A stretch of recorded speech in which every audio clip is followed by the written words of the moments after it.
All right, it's Friday night. It's Good Friday, and we are live on Stand Up, Stand Out America with yours truly, La Conservadora Tejana, Bianca Gracia.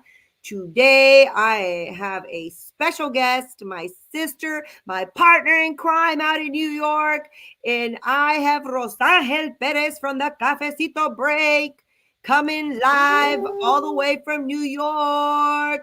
And listen, you all play music. A ver, déjame ver qué hay. I don't even know what music I have here. I don't even probably have great music. No. Listen, I need to upload some music, Rosangel.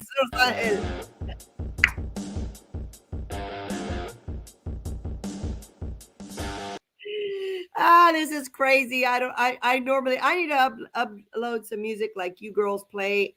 Welcome to Stand Up, Stand Out America tonight. We are live, and I wanted to let me up as I'm as I've got to set this up on the Getter because we are live on Getter, guys. We're live on Facebook on the Bianca for Texas, Latinos for Trump page, the We Are United page. We are also live on YouTube, Bianca for Texas, on Twitter, Bianca for Texas. We are live on patriottvlive.com and on Getter. Getter is probably, as always, we are always better on Getter. I love my Getter audience. So big shout out to all of you in Getter. Rosangel, welcome to Stand Up, Stand Out America. Tell us what has been going on, sister. Almost nothing, in New York, the town that nothing happens. It's the town of Sleepy Joe. You know something been going on over there, girl. Y'all You were know why are we always in trouble in New York, even in the sleepy land of NYC? Well, that's the truth. Actually, we're not sleepy. I think that the media and the Democrats and some of the alternative media too, they really tried to hype up what was going to be the Trump indictment, and God was there, mi gente. God was there. tell us a little bit about what's going on because you know what they play on the mainstream media. They made it sound like it was nothing but journalists. They made it sound like there was no patriots. I saw a couple of lives on your Instagram, and oh yeah, the left, man, they call us deranged. They say Trump supporters are deranged. They were deranged. I saw them in the background yelling, and like they were losing their mind. you know, is it true there was nothing but, people like from the media there? Or, I mean, were there patriots? Or tell us a little bit about what the vibe was. I think it's safe to say that there were more media members than there were anybody on either side, right?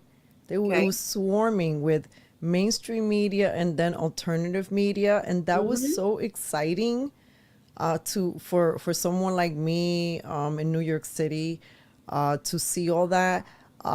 There were a lot more people supporting Trump than I think the they had us sort of divided in what we called playpens, and my sister we called one the freedom playpen, and then we called one the self quarantine playpen that also wanted to quarantine everybody else.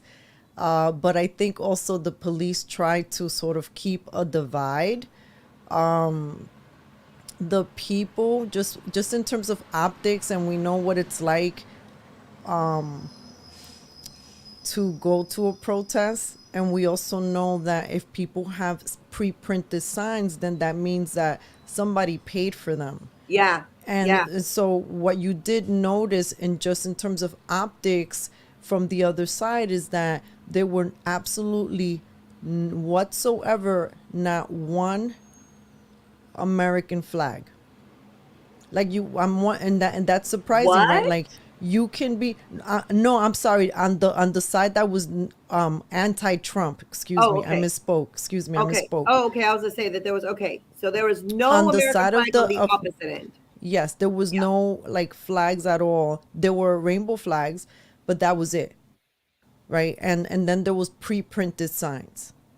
And then on the Trump side, that was kind of what I guess we at Cafecito Break and other people, we were trying to explain that the people that gravitated towards that freedom pen weren't all necessarily just there and that equals supporting Donald Trump. We kept trying to say this is bigger than Donald Trump. And we did find ourselves in really interesting conversations, but it was really peaceful. You saw people being very creative with their messaging. There were more organic signs. You definitely saw some Trump and Trump 24, like big, big, big. And you saw a lot of black and brown people outwardly supporting Trump, or Wow. that knowing speaking knowingly that this they felt that this was political theater, or there were people there feeling like, the justice system is being weaponized.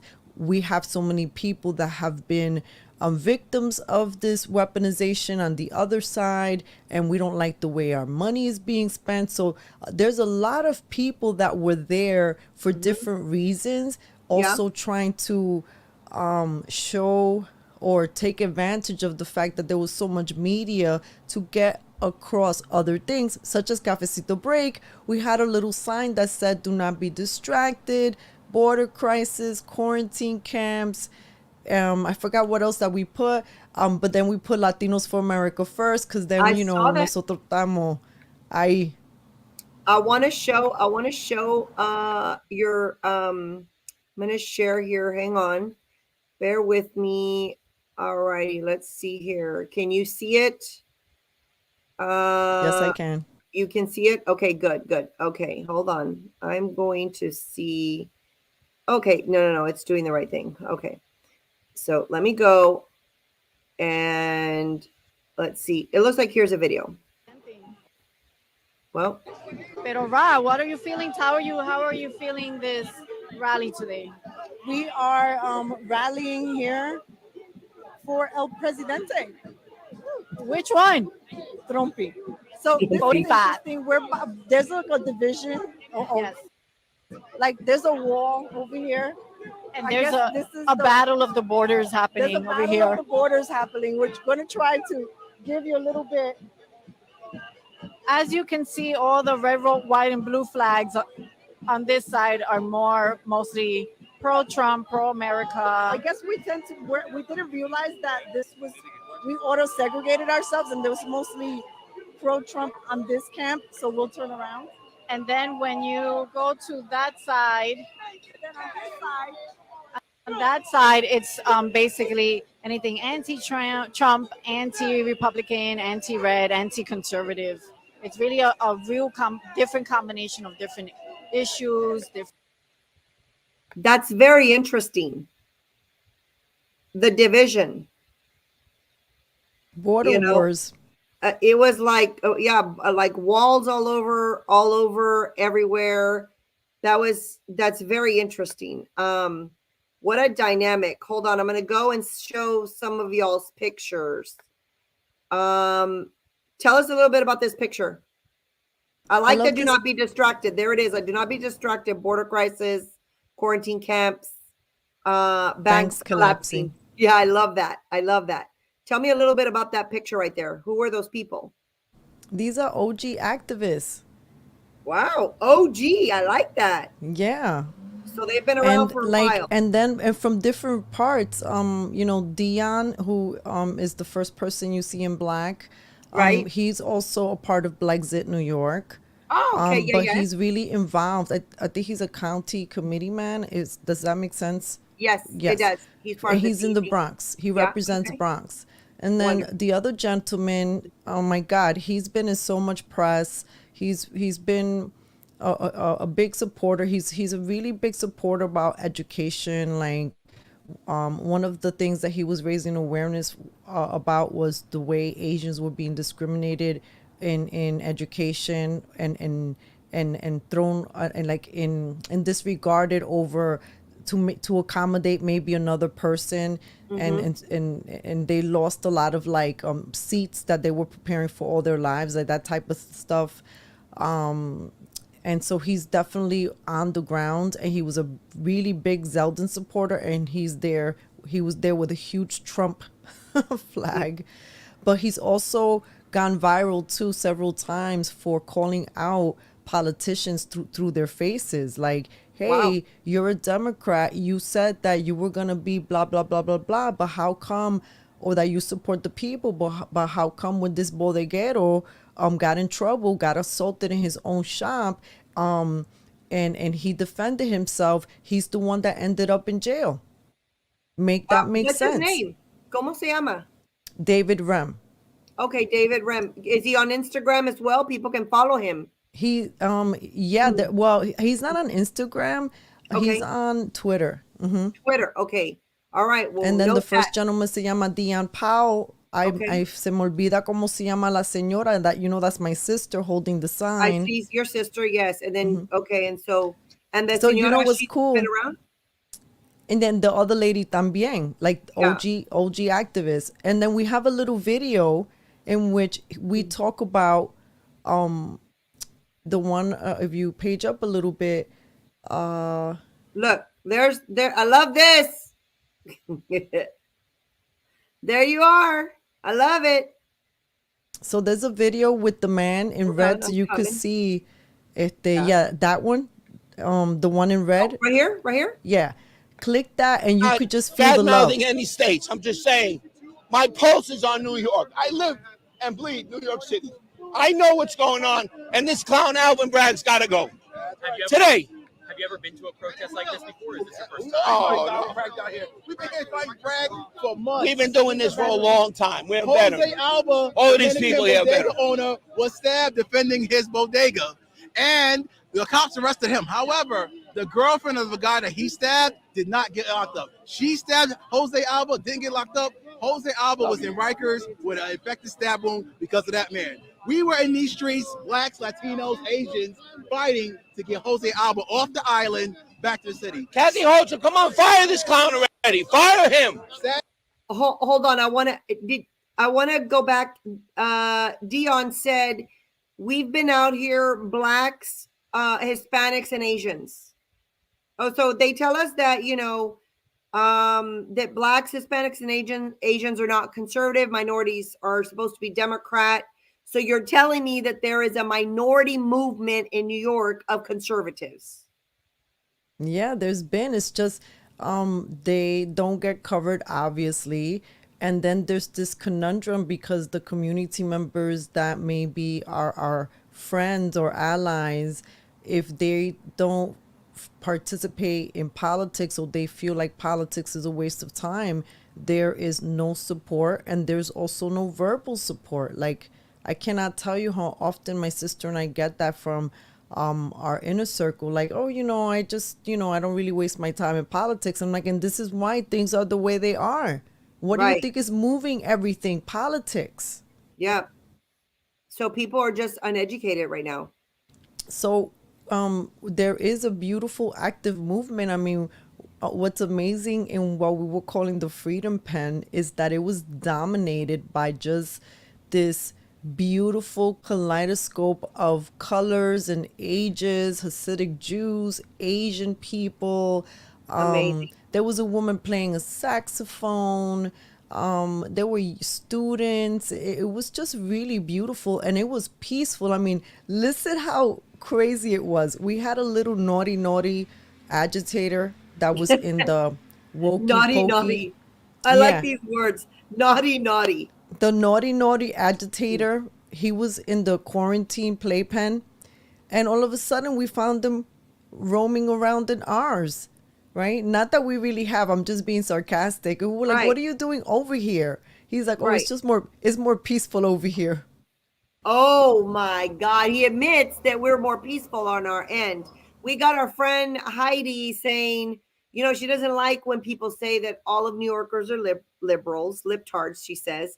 And she says there are many conservatives and moderates in New York City, and she used to be one of them. Is that true, Rosangel? I mean, do we really have conservatives? Because they make it seem that it's, look at by the voting. I mean, they make it seem that New York is completely gone. It's completely blue. But yet New York flipped 3 congressional seats red. So are we seeing a trend here? What's happening?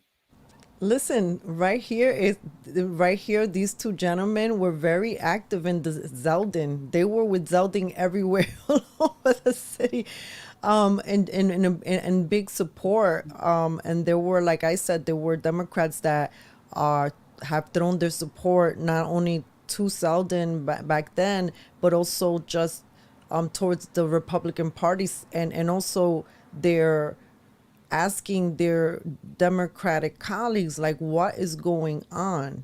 Right, And what is going on? Because there seems to be either have they been just muffled in some way where they can they just, no matter how much they want to create action, they can't, and then right, there's only an alternative but just to ignore, the way we do with homeless people. We right, really want to support them. We know it sucks that they're in that plight, but it hurts too much to acknowledge it. That right. almost seems to me how some of the Democrats or maybe Republican elite talk and deal with people, and it's really a sad state of affairs. And I think this is why many of us are out there.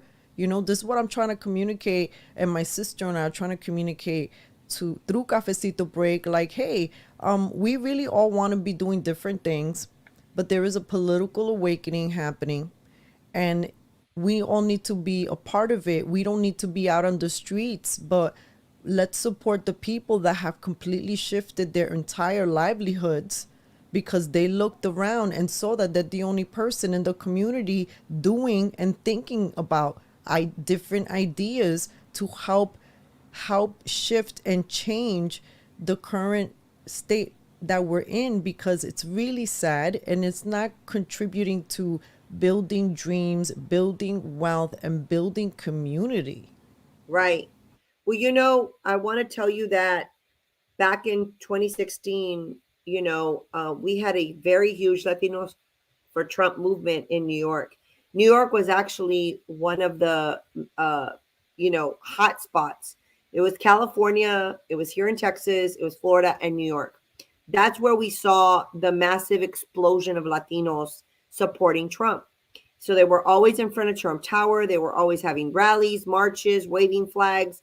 They were showing support, and it amazed me that this large, that there was a huge Latino movement. But over the years, they were attacked so much. Some of them, lost their businesses. Then there was a bunch of infighting. I mean, it just got crazy, And then of course, some people they just got tired. They got tired. They felt like, they would get support but not really, you know what I'm saying? It's like, so it's a constant battle going out there and doing that. But I truly believe that there is more of you than you think, but they don't come out. They don't come out, and they're either afraid to, because of the violence that we see through the mainstream media. It seems that y'all's crime rate is completely, out of control. They're always showing somebody either getting attacked on the subway, out on the streets. They show police officers getting attacked. We've seen several police officers just shot in the head doing their job when they didn't see it coming. So there's a lot, you guys have developed this stigma in New York, that says you're not welcome here, and it's so out of control, and you can't walk the streets anymore because they're not safe. And speaking of that, being that you went to this event and you saw that you're in bullpens, like you say, and you were in the freedom end, how were you at all scared or in fear once that everything was kind of settled down and everybody left? Were you afraid of walking by yourself back somewhere? Did you ever feel like, you were going to get attacked on the side, on the next block or the next block, people following you or anything? Did you feel that? Well, I mean, when we arrived, it was definitely so crowded. I mean, to be it's in a little park, and then they had all these barricades, and I already felt like unsettled because it felt like if something pops off, or if there's an emergency, or if there's one person that does something stupid and people have to run, I was afraid of a stampede, right? Right. Thank God that didn't happen. There were so many police people, right? And I Right. think that since there were also these longtime activists that are always out on the streets, they are familiar with the naughties, the some of the Antifa, Black Lives Matter that I like how they, you call them naughties. yeah, yeah. And it's one of those I ways that like that. I like the naughties. you can I need to like start calling them that. Don't the call them the naughties. Antifa no It's more. It was at the naughties. The naughties are here. the The naughties naughties are are here. here. It's like trying to take, because if not, it's gonna irritate you. Look, they're like little mosquitoes. The way they would try to agitate us in the Freedom Pen would be that they would like you, if two people are talking, instead of walking around you, they would indirectly cross between you. That's crazy. And then Just they it's did to that to me a agitate. couple of times. I had a few people do that to me while I was in the middle of an interview. Well, and I will say this that basically, back through 20, I can't exactly figure if it was 2017. Obviously, it became a little bit more blown up, but Patriots were not safe back then. To be a Trump supporter in 2016 was alone very, very difficult. And these deranged left extremists were attacking us all the time. And so I think that's how, movements like the Proud Boys formed. That's what became of them, and so we used to feel like Patriots then started to feel the sense of, a little bit being more safer, because then you would have these groups, and Proud Boys were not the only ones, but there was other groups, patriot groups, men, predominantly men, that would go out and they would make sure that, people will get back and forth to their cars safe, that you didn't get attacked, or jumped, or water bottles thrown at you, or any other thing thrown at you, or hit with anything. And so, people were getting assaulted. And so we're not going to have that anymore. They've pretty much politically persecuted people like the Proud Boys, and others, and like I said, others. I mean, there's all kinds of other, I don't know if it's safe to say that there were militia groups or not militia groups, or three percenters, or whatever they call it, anything, whatever. If it was a patriotic, kind of bodyguards or whatever, we don't have that. So why is it that, the left has managed to get rid of anybody who were protectors, or who were, security or bodyguards, but the left, these deranged people, are still allowed to run around with freedom, and they attack people and they can assault people and they don't get arrested? I mean, That's a good that's question. I had a gentleman on my show who is a former NYPD lieutenant who unfortunately had to retire early after serving in the NYPD because of the mandates yeah. and not wanting to take the job, right? So he had to relocate his family to Florida. But I asked him what was going on, and we even talked about the De Blasio years, right? Mhm. And that famous scene when so many of the NYPD turned their backs on De Blasio. And what he kind of, and I'm learning this, community members, this is not my area of expertise, but just what I'm understanding is that there has been a politicization of Yes. of within the NYPD, and that it seems like it might be influenced by politics. It's all influenced by politics. And it's not just NYPD. It's all over the country. So yeah, so you agree. So then it's almost like, and I felt, I was feeling compassionate, because it was almost like, what I heard him say is they don't realize that their rhetoric didn't help us. as and do our job. It made it so much harder. Yeah, they have. I've noticed that, the police departments and NYPD in Chicago are one of the two that are leading the charge in this, trying to defund the police, and they're trying to get community leaders to answer calls with no gun. Okay, so the criminal has the gun, has a knife, and some community trained person is supposed to go and answer the call in a domestic violence, or, God knows what else. Somebody's breaking in, or, and you got to go answer the call. This community people who are not trained, they've created this environment, and they're taking this lead in the charge of this. They've created a culture that make it look like police officers are the enemy, and yet what happens is these police officers now, because of the fact that they make them wear body cams, they make them, they follow them around now with all this, everybody with a phone, right, can record anything.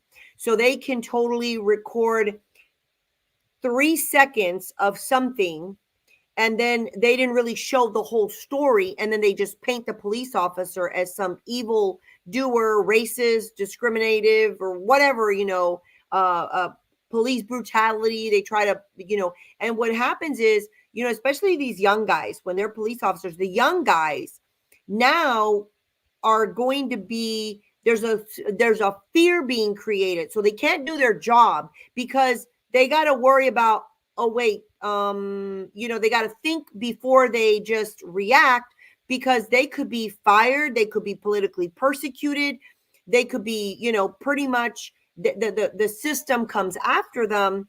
But yet in that split 1 second, if a police officer doesn't make the choice that they have to make, they can be shot first and killed. And I think that's why we're seeing more police officers being murdered, because they have to sit and think. Sometimes, they don't see it coming, but they have to sit and think like, oh, should I get, I don't, you almost, they've created this environment that's now, causing these thugs, these criminals, to kill police officers who are just trying to do their job.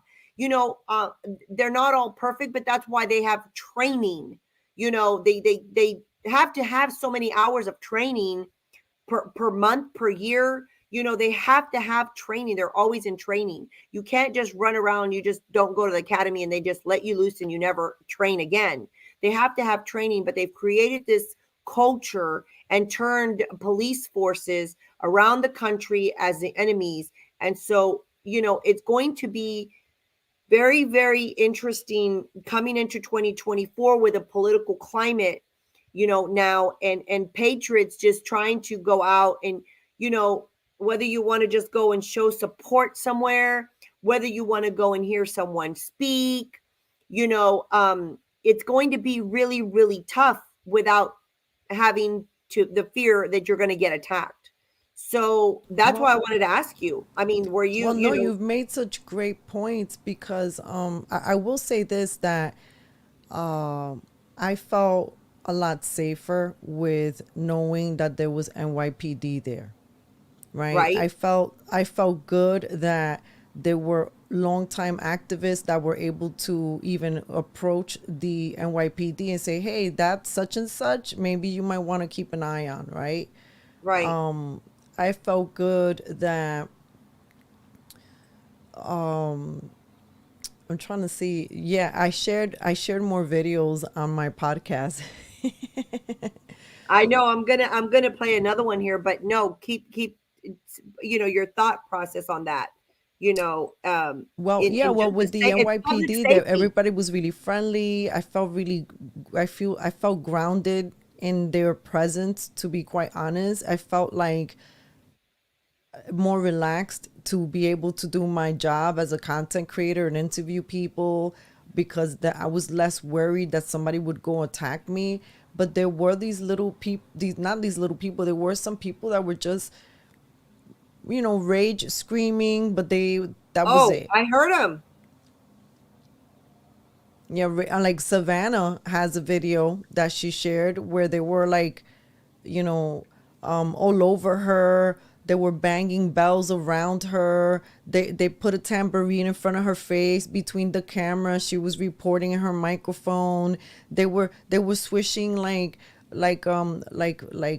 signs all around her, and it was like taunting her but not really touching her, but as close to, right? So if you have Right. bells by you, or Right. if they're blocking you, to me, in the streets, you're in my field, I'm gonna, retaliate. And that's what people sometimes end up doing. And then that's what the camera catches. Oh my God, look at these Yes. hateful such and such. But to be honest, there were people who really tried to stir things up, but everybody just They're calmly agitators. deflected it. Yeah. Nobody They're was in that agitators. that state. Yeah. They're agitators, Rosangel. Tell us about this. Who is this right there with mask? Well, the two there, they represent two of the of there's different people doing different forms of activism, and their activism is kind of one of the more aggressive forms. So the young lady there, Deanna, I don't know if you remember when Black Lives Matter, they were painting the on the floor Black Lives Matter, and they did it in Yes. front of Trump Towers. Yes. I don't know if you remember that there were two women that poured paint on. Yes. She's Yes. one of them. Oh, she's one of them. Oh Wow. yes. Okay. And Okay. so I know. now her and this gentleman there, what they listen, their main thing is driving everybody crazy whenever there's a drag queen story hour that pops up.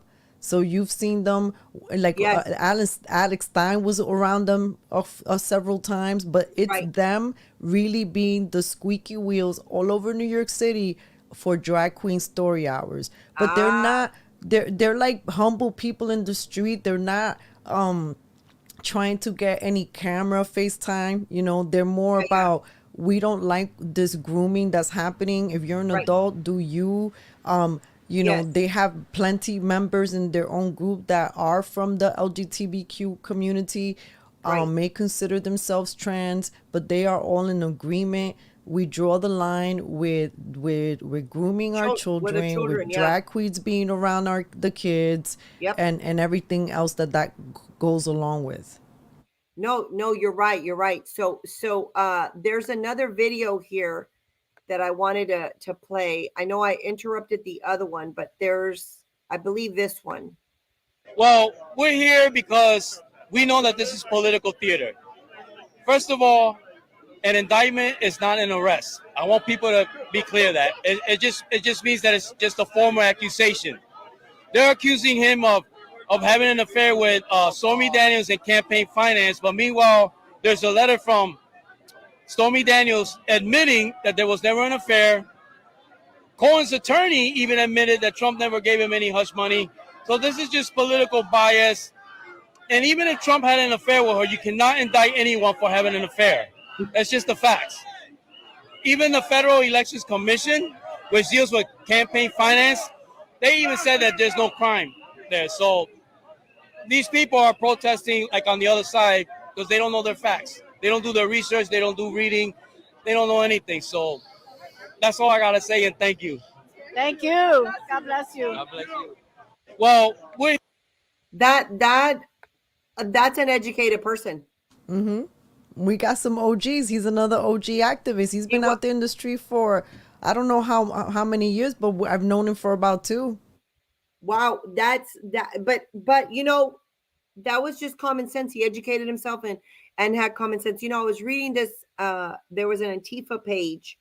I'm not gonna give him any. I'm not gonna give him like a shout out on my platform, but there was an Antifa page that I was looking through, and it was like they twist everything. They were like trying to, like, they twist. They don't even have the facts. They don't do a timeline. They don't bother to go, okay, this happened this day and this happened this. No, they like try to make it look like what happened 3 months ago happened on this day, and they say this is what happened on that day. And I'm like, there's different dates. Like they don't do their research. They just assume and put fake news out there. And then they make other crazies believe they're fake news and they get them all emotional about it.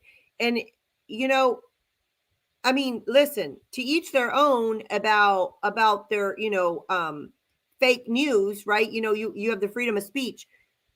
But if it's us and we do that, they shut down and silence our pages. They censor us. I mean, we can't put anything. I mean, for crying out loud, my pages were on Facebook jail because I was, trying to put history articles up and they were telling me that I was fact checkers were saying that like one was a Star Spangled Banner, the history of the Star Spangled Banner. And they said the fact checker said that it was a lie, that the Star Spangled Banner was not, what I posted was incorrect. I thought, who in the world are these? You can't just do that. That's not crazy. I mean, it was that's insane. So, what I want to know is how come nobody goes and shuts them down? They're like mixing facts with facts or trying to say this is a fact and this is a fact, but they're like getting it all and they're just making up a big old lie. Nobody tells them anything. How come nobody shuts their pages down? They're like, attacking people, doxing people as we call it, and nobody says anything to them. I just don't understand that. So, look, you're out there in New York. I mean, what is the feeling right now? I mean, maybe not on camera right now, but just being out in the community, talking to people on a daily basis, doing what y'all do. Do you feel that there is a shift or a change or that people are realizing that this is political theater? Do you feel that there is an awakening in the Latino community that maybe now they will come out and vote more than maybe they have, or vote in our direction? What is this? What are you feeling right now? I think that there's trickles of hope, but I think that there's so much work to be done, especially to penetrate the Latino community and maybe the ones that predominantly speak Spanish. There's a slower trickle of information, right? There's community members that obviously they're not familiar with the alternative media, so they're only getting the content of mainstream media. But because CNN, and for example, they're covering things in a more, like balanced way, I think that people are starting to sort of like kind of get it. And Yeah. I will say that I have spoken to a few people who are known to have major TDS say, I don't like Trump, but this is a little bit too much. Or some people are just really darn pissed off. Like many people are just pissed off. Like, look, New York is a very expensive city. Yes. We have not recovered from the pandemic. We lost a lot of businesses, as many other places did. A lot of people have left this town. Yes. It's wokey pokey land for sure.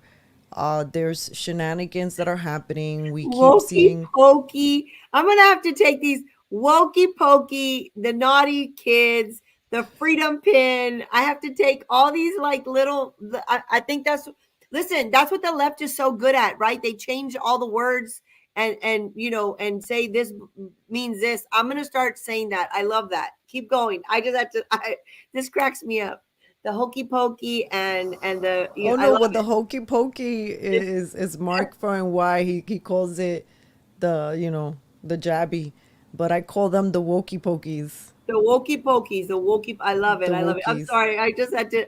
I mean, these words that you use, you're like a little comedian without even us knowing. Go ahead. Go ahead.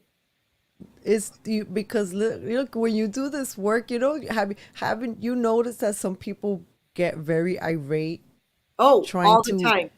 to All the like time. manage this information? And I went through some years that this was consuming me, and then I didn't know how to like turn it off. I was like a little volcano everywhere, like that was And I'm like, oh my God, I sound like my uncle who's old and grumpy. I don't want this.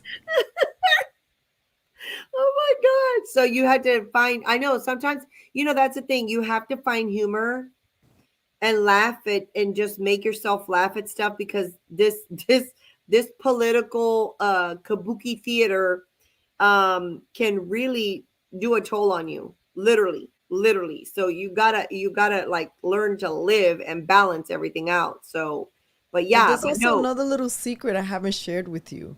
what's I this? Oh was my God, trained you in have a laughter secret? yoga. You did what? I was trained as a laughter yogi. What is that? So Explain you know how that. people Is are that a New trained in York different thing? modalities of yoga? Yeah. This was the modality is just different laughter yoga exercises. Oh my God, I've never heard of that. This must be This a is New the York most thing. exciting, fun thing for anyone who loves to laugh. Like the first exercise Oh that my we like, if you could imagine, it was like 30 people that were going for their training and different ages, like people who maybe just graduated high school and then like maybe somebody who's a grandma. And then they're like, okay, everyone, pretend we're all cavemen and you have never exercised your vocal cords. You're going to scream for the first time. We're all going to share the primal scream, 1, 2, 3, and everybody's screaming from the top of their lungs just out of nowhere in this really corporate kind of setting. It was so funny, and from there I was just addicted. Oh my God, that is funny. You need to show us that in our movement, because I think we need to learn to laugh a little bit more. Everything we have to learn to laugh at the circus that we are watching in front of our very eyes. This whole kabuki theater, is definitely something you're going to have to do for us. But I want you to finish talking about how you're saying that your city has not recovered from the pandemic, and that how people definitely well, let me make this point. I did an interview with Telemundo this past week, and because they wanted to ask me about what I thought about Trump.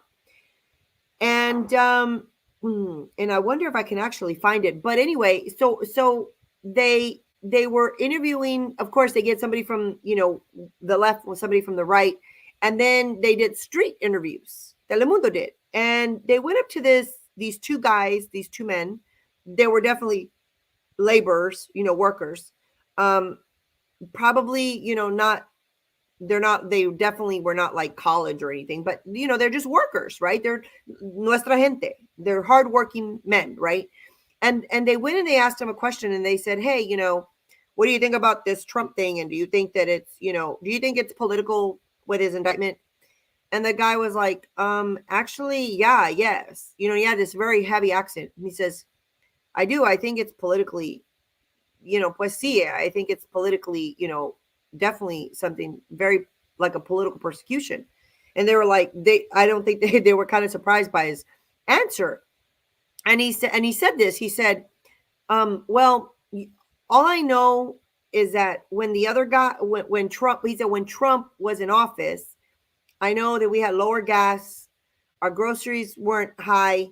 He said, and I had more money in my pocket. He said, and now he didn't call him Biden. He said, now this man, he called him this man. He said, gas prices are up. My groceries are up. He's like, work is harder. He's like, and I'm not making enough money. So he said, so I don't know what's really going on, but obviously it was better with Trump. So when he said that, and then like they interviewed somebody else, and that one was a little not deranged, but he was definitely, the left. And then they interviewed another woman, and the woman said, they asked her, about Trump being indicted as well, same thing. And they asked her, what does she think? And the lady said, well, the ultimate judger is our Lord, the Lord Christ, the Lord, God Almighty is the ultimate judge. And no one is going to leave this country without being judged, and so I thought, okay, that was interesting. But that's our culture. They're not as dumb as people think that they are. People think we're dumb. They think that our people are dumb, but when it comes to economics, they know exactly.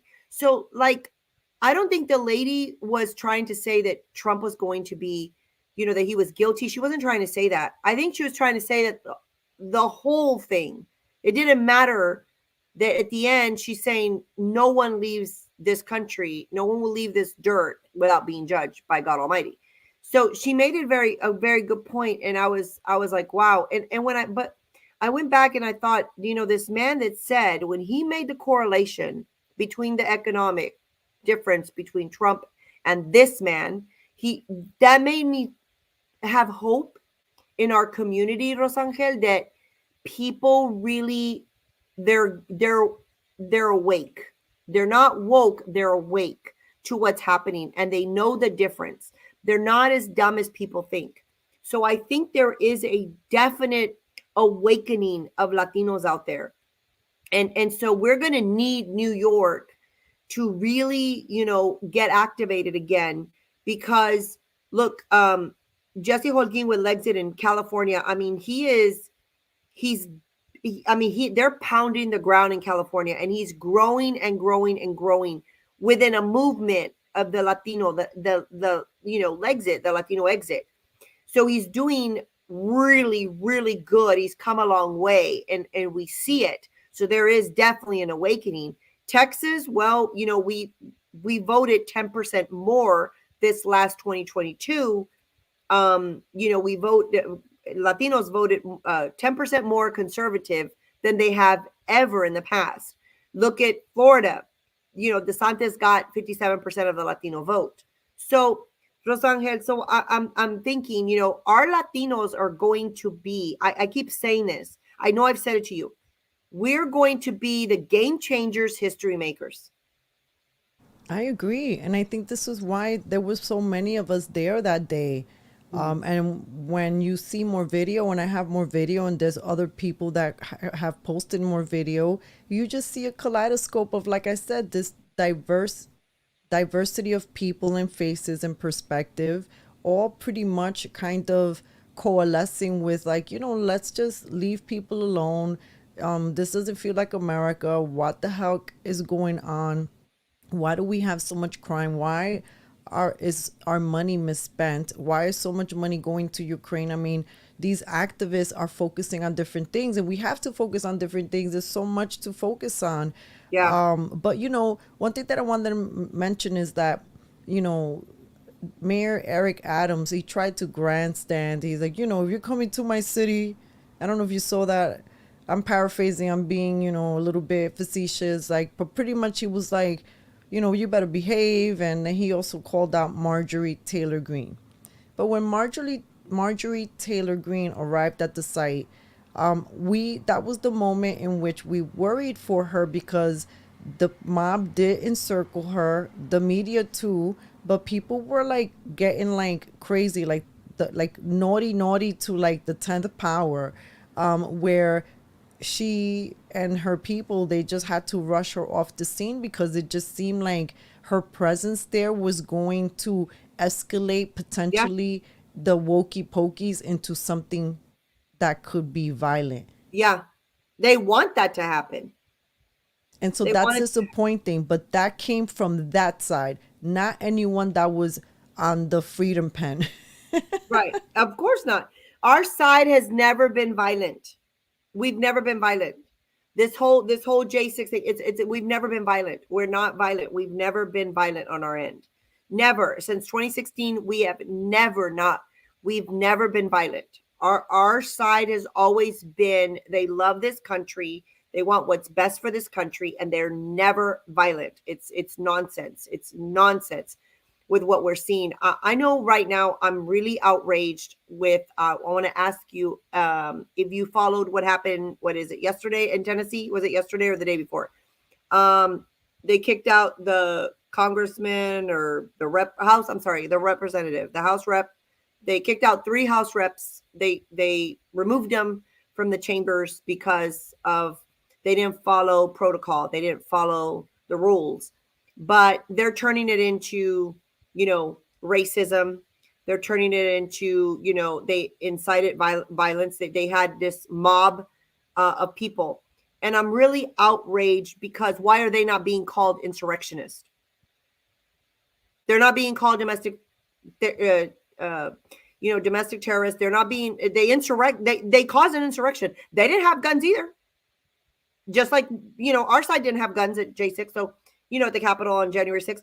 So what's the difference? How come they weren't arrested? I'm really mad about that. Why were they not arrested when they were inciting violence and they were sitting there yelling really loud and trying to break the rules in Congress? Isn't that what the people got in trouble for in January 6th? How come there's no fairness in this criminal justice system anymore? I don't care what state you go to. It's all one-sided and that's it. And I'm really outraged about that. Yeah, I'm not familiar too much with what happened in Tennessee, but I did and have seen that here as well. Like so much police showing up to maybe flex on activists that are just raising awareness and are upset for Drag Queen Story Hour, but yet you have people who show up to Drag Queen Story Hour events with their umbrellas. They're taking the umbrellas and they're poking people and then they're like antagonizing. Can you imagine if I have an umbrella and I'm just taking it and I just keep putting it in your face? Aren't you by human nature going to either toss the umbrella down because I'm like I feel like we need to acknowledge that is that you are antagonizing violence. You are antagonizing another person into a fight. Really, you're baiting them. That to me is old school street 101. Yes, it is. And it's we have now really come to this our country is literally falling apart, Rosangel. It really is across the nation. It's really falling apart because we're not ever allowed to get away with anything. If it was us, and you're right, listen, if I took an umbrella and I was like agitating somebody, I would have been arrested. I would have been arrested easily because they would have said I assaulted them. That's what they would have said. They assaulted me. I got assaulted by Antifa in December of 2020. And do you think the cops, it was like a national incident. I had to file a report. Do you think they got arrested? No, the DA didn't take charges. No, they weren't important enough. I wasn't important. My safety was not important enough. So they literally attacked me and another girl. They didn't do anything to them. But if it would have been me, had I done what they did to me, had I gotten rocks and eggs and thrown it at them, I would have been arrested. I would have been arrested for inciting violence. We've seen that here. We have a young lady that was grabbed by a white tall man and choked at late last year. It was, I believe, at a Zeldin rally, and this person was on the side of Kathy Hochul, and it got absolutely no press. Wow. So if that was absolutely reversed and it was a white man that was seen to be on the conservative Republican Party, putting his hands and choking a woman of color, that would have been splattered. That would have probably been like worldwide. Yep. This young lady got no press. I checked up on her myself, like, hey, are you okay? Because obviously besides the physical like discomfort that she was experiencing, the trauma, can you imagine? Right. Yeah, that's what I'm saying. I mean, for us, we get in trouble, but the other side doesn't get in trouble at all. And we're seeing that now even with Trump. I mean, the Biden family, the Clinton family, Kamala Harris, everybody, you can go down the list. Even Jeffrey Epstein. I mean, now, no one has been held accountable from the other side. No one has been held accountable. Not one person. But our side, they're in debt with legal bills trying to defend themselves, And we truly have a one-sided justice system in this country. I keep saying we are full-blown communists right now. People may not realize it. They're in their little bubbles, but literally, that is what we're living in a communistic country.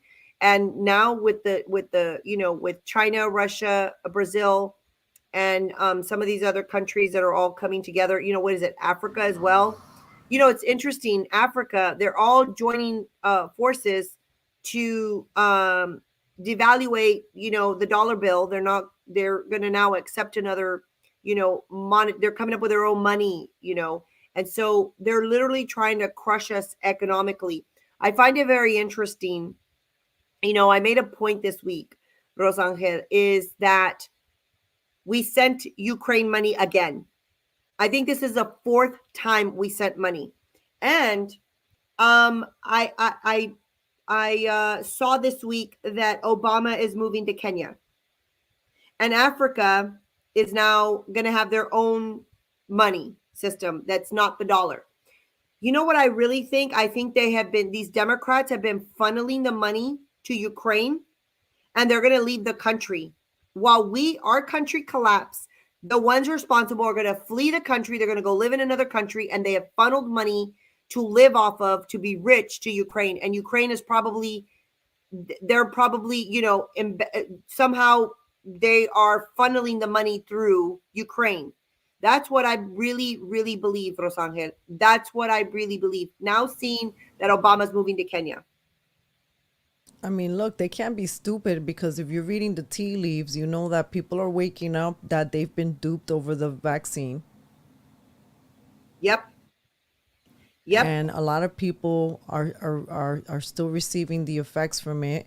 Then there's all the crisis that's happening, the suicides, the drug overdoses. I read today, I don't know if this is true, right? But it's still an alarming kind of post that New York City crime overall has gone down, but youth violence has gone up. Interesting. Well, they have, shipped all of the MS-13 and all these young, gang members from, third world communist socialist countries, and, all these cartel.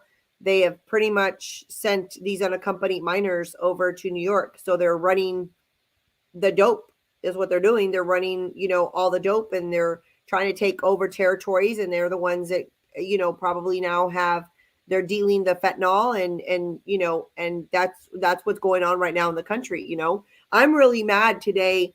The governor here in Texas was, oh yay, I have signed to send $10 million into, for education of fentanyl. I'm like, you're going to take 10 million of our dollars to go, now fight fentanyl. We wouldn't have the fentanyl problem had you shut the border down and declared the invasion when you were asked to do it. Now you want to throw our money, our tax money, you want to throw it at going, and now, oh, we're going to go fix the fentanyl problem. What a freaking joke these politicians are. Joke. They are a joke. They are a joke. Eric Adams just spent money on, like, I think redoing a sign that was, I don't know, an incredible amount of money. I mean, we're in deep need in New York City. Like, there are young people that are in these inner cities, or just people in these parts of the forgotten parts of the city, right?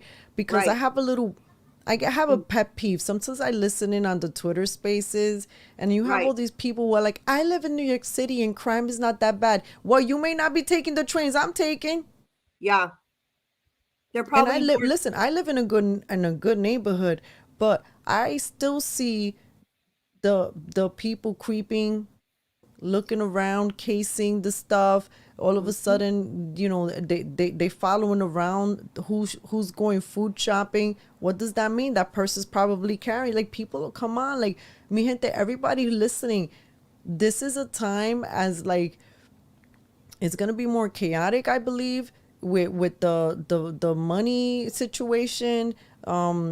We're gonna have to be very creative in the way we spend money, and limit and budget ourselves, I believe, until this kind of gets more balanced. And in the meantime, fighting one another isn't is not the way. Right.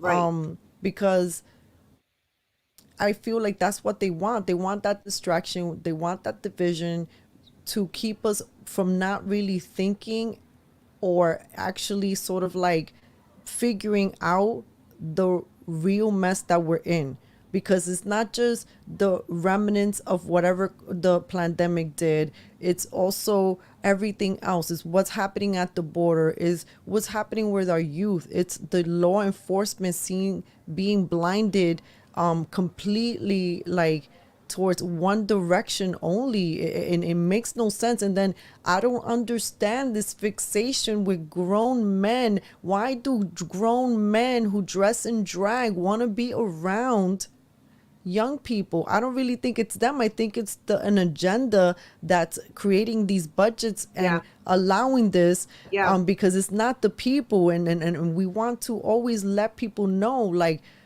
it is not the people who are living alternative lifestyles. It's the agenda that is being, the money's being poured into this agenda that has been created to intentionally separate the family and Yes. everything that comes with it. They've been after the family for a very long time. They have definitely, gone after the black, nucleus of the family, and they're definitely after the Latinos, because the Latinos, think about it, we are very family oriented. I mean, we multiply. That's why we're the majority minority, and we're very family oriented. That's why we have the joke that, you see a car, a four-door sedan, and you see 12, Latinos coming out of it. we figure out a way to fit 12, Latinos into a four, seater car, because we're like, that's just the way we are, and so they really want to come after our families. You're exactly right. That's the fight that we're in. I want to leave our audience with this on Good Friday. And I don't know if this is something or you're aware of. But it came up to my attention and I talked about it last week. Um, I've been told, several times across the country, even with the Latino vote coming out more in 2020 and 2022. Okay. We've been increasing the vote. Um, I've been told Latinos don't vote. I've been told that, campaigns or candidates or whatever don't really want to invest in the Latino vote because we don't vote. And um, yet I've seen definitely the uptick in numbers in the conservative end with Latinos, voting more conservatively. But I realized something. I started to research and look at, I started to do some research, Rosangel, and I noticed that our birth certificates say we're white. So I was asking two friends of mine who were both born in Mexico, and they became, U.S. citizens. Later on, they've been living. They were residents here in the United States for a very long time, and then became, U.S. citizens. But they were born in Mexico. And I was like, hey, well, what does Mexico do? What do they do on the birth certificate? And they said, I don't know. But they went and looked and they said, it lists us as white people. And I'm like, you were born in Mexico and it still lists you as white people? So I said, okay, how is it that they know how many Latinos are voting if we're classified as white? And how is it that they know, let's just go back to 2016. How is it that they know that Hillary Clinton got 58% or 60% of the Latino vote? How do they know that? Where are they getting the numbers if Latinos are registered as white people? How are they getting those numbers? So I've been very perturbed for that. And I'm working on an op-ed right now, where I want to, talk about this very subject. And Rosangel, I actually want to go back to Congress and go knock on the door of every single Hispanic elected official on the Democrat side and on the Republican side and say, does this not disturb you to be, I mean, you're the champion, especially on the left, you're the champion of, equality for Latinos and representing. Doesn't it bother you that you're categorized as white? Is this different from like when they do the census that No, the they'll census. ask you? Oh, listen, no, this we pulled up the paper of the census. We pulled up the census. It asks you if you're white, black, Asian, Pacific Islander or whatever, and it says if you're non-white something. Anyway, there's no like Latino or Spanish or Mexican or nothing. There's no nothing. Ethnicity, yes, but race, no. The gun applications. Look at the gun applications. When you're going to buy a gun, it says, are you white, black, Asian?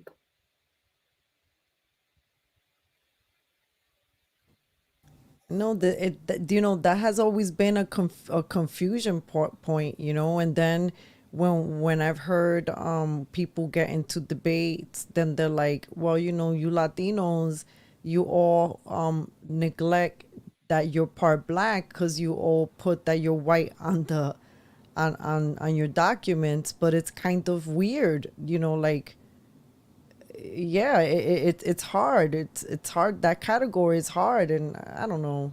Well, Samara here says that in 1980, it was the first time they listed on the U.S. Census a Hispanic ethnicity, not a race. Our race is white. We have an ethnicity, and they put it in 1980. Heidi says they have now broken it down between Caribbean and South America and Spain, Iberia. And also white Hispanic and black Hispanic. What is a white Hispanic and a black Hispanic? And no, Hispanic is not a race. No, which is my point. How do they know how many of us are voting? How do they know? Where are they getting the number from? If we're registered as white people, I'm being thrown into the white number of voters. How do they know where I voted? Where are they getting that information from? I think both sides, I think intentionally do that. They do not want the American people to know exactly how many Hispanics are in this country, and they don't want us to know. They don't want people to know just how powerful we are in numbers. That's what I think. I think they're purposely hiding it from us. We gotta keep being the squeaky wheels, because you're right. Like by nature, we're very family oriented, and even the ones that you know don't have full families, we are still tribal oriented, and we're going around with our packs, our tribes. Yeah, that's right. Exactly. Yeah, Heidi says they even have the Afro-Cuban. So, I mean, but that's an ethnicity. Again, it's not a race, but I want to know how they're coming up with the voting numbers. That's what I want to know. And they keep, and Samara says they keep telling us that there are more whites and continue to shove CRT in our school districts. So they do tell us that there's more whites. No, we're not. If our birth certificate says we're white, you are categorizing us as white. And so, there is a big misconception there. Big. I think they're hiding the numbers. I really do. I think that Latinos have been voting in a much bigger block than we are led to believe. This is interesting. This is very interesting. I look forward to learning what you discover.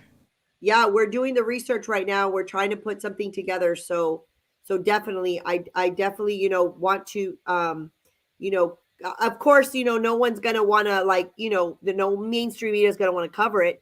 So I'm going to have to go knock on the doors of the, elected officials and say, I want to know why this is. And I want to know where you're getting the numbers from. And don't give me some cockeyed story, This is not good enough for me right here. It's not good enough. It's not going to be good enough for me from the left or the right. I want answers. That's what I want. And maybe that's, what we need to do and unite as, I don't care if you're left or right, but we need to unite on that. And I'm out for some answers. Okay. I really am. So I know it's, listen, it's late for you. You're in East Coast. And so I really, really want to thank you for coming on Stand Up, Stand Out America tonight on Good Friday of that. And I want to wish everybody a happy Easter, Resurrection Day, Jesus Christ Day, whatever it is that you, however you celebrate. I want to let people know that, just have a wonderful, blessed weekend. Know that God still loves you, and know that, with faith, things are still possible. And, also, God is the orchestrate. I mean, at any point in time, he can make the impossible possible for us if we ask him. So I believe that. remember that. And hermana, listen, thank you so much for Thank you. hanging out with me on this Friday night. Is there anything else you want to leave our viewers? Do you want to let them know also how to find you on your channels? 11:11 New York time. Yes, I thank you so much for everyone who's tuned in. And Latinos for America first. Please keep an eye on that because we will continue to be squeaky wheels for that as well. We keep gathering la gente. We post on IG every day, Cafecito Break 10.0. We also have a video platform, rumble.com, which is at Cafecito Break, and you could find us on that handle everywhere else. And please find our Substack and subscribe so you can stay connected. Muchas gracias, community members. I love it. Thank you so much. You have a blessed, weekend. Tell your sister that we missed her. She'll have to come back next time. And, again, you all know where to find me at Bianca for Texas on any social media. And also, you go and find us at latinosforamericafirst.com or .org. And Heidi, Samara, all of you patriots out here that were, there's several people that were, I didn't get to read everybody's, comments, but Patrick, let me see, a shout out to Moose, just several people that were tuning in tonight, watching us. We just thank you so much for tuning in. Stay safe out there, guys. And I always say, peace out.